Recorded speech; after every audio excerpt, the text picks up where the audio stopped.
A lot of people ask me, what is data audification? Or what's a multimedia artist doing working with NASA? I was approached by the Solar and Heliospheric Research Group at the University of Michigan with a challenge. Use audio to help us learn something new about the solar wind, which is what we call the stream of highly charged particles that's constantly flowing outward from the sun. You see, there are all these satellites out there constantly gathering observations, and we have more data than we know what to do with. We traditionally analyze this information through plots and graphs, which are essentially squiggly lines that we can read to determine speed and temperature and other various parameters. It's possible to translate these squiggly lines directly into audio files and play them back over speakers or headphones. Imagine that we cut this line into a groove on a record. Through this process, 44,100 data samples get compressed into a single second of audio.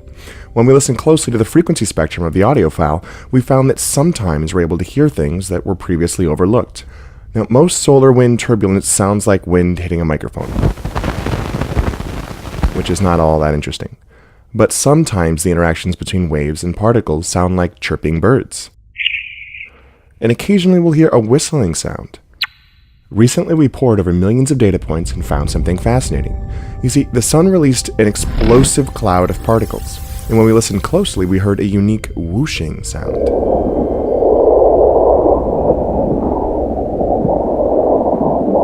I passed the data to a scientist and they crunched the numbers. It turns out, this feature is an ion cyclotron wavestorm unlike any that has been seen before. And we're finding that researchers can identify new features like these with very little training. From auditory observation to new scientific insight. That's how audification works.